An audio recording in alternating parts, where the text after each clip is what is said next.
I want to make it clear though, just really quick. Sorry to interrupt you. I feel like me defending Isaiah because I felt like a lot of people were like, this guy shouldn't be on an NBA team. That it felt like I was overcompensating and it made me sound like I would thought he was an all-star. It's like, no, I just think I'm telling you, Isaiah Stewart's an NBA rotation player. Just the way people talked about him was as if he shouldn't be in the NBA, and that's just absurd.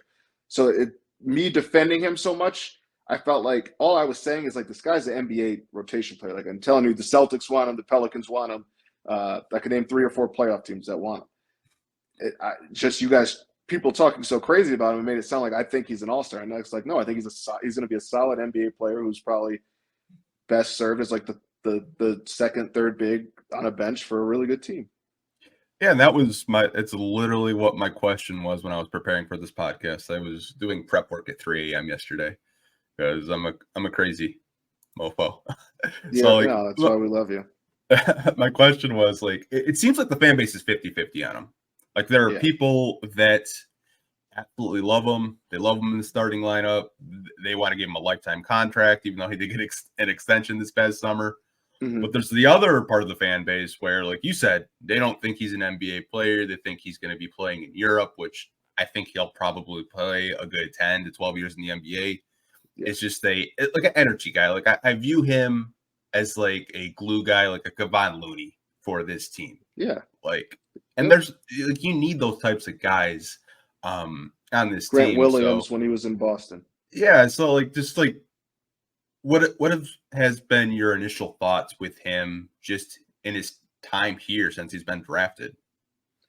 I think the funniest thing is if you really want to break down who's made the most development of all the young guys, it's Isaiah. Think of what he was when he came in, which was like, oh, look at this cute rookie run so hard up and down the floor and annoy other teams' big men. To the guy's shooting 39% from 3. I think he's 1 or 2. I think he's still the best defender on the team as Asar learns to defend without fouling and still be aggressive. I think Isaiah is the most switchable defender. And I think a lot of reason people don't like him, and this is just an assumption, I think it's a lot of young fans who don't like the aesthetic, right? Like the people that don't like Isaiah Stewart, their favorite player is probably Jaden Ivey. Jump high, run fast. Like Stu, he's bound ground. He doesn't leap. He does struggle around the rim. That's something he does need to improve. But like he hits open threes. He defends. And like it's funny to me, everybody's talking about like the spacing Cade needs, and I agree he does. But I think so the Boston game, and Kevin Knox has been solid, and I don't want to discredit Kevin Knox. But I think if Stu was able to play in the Boston game, Detroit beats Boston. I don't think he goes 0 for 6 from 3 like Knox did, right? Yeah. Like, and that game went to overtime.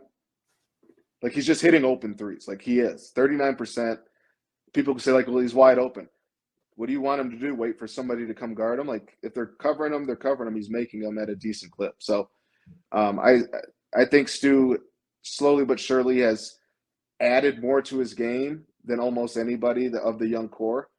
I mean, Cade is just evolved. Like he's the most talented. So it's like you're seeing as he gets comfortable, you're seeing the talent come out. But from going from point A to point D, has anybody added more to their game than Isaiah since he's been here?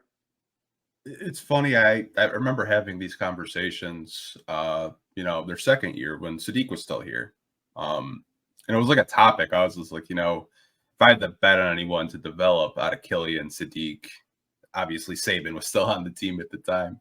I bet on Isaiah Stewart because like he was so raw coming out of the draft. Like I think a lot of people, when they view him, it's just he's one of those players that he's not, like you said, he's not flashy. He's not, posterizing people, but he does the dirty work. And I think his absence on the defensive end, you've really seen it. I mean, you see some of the scores, like Utah put up 150.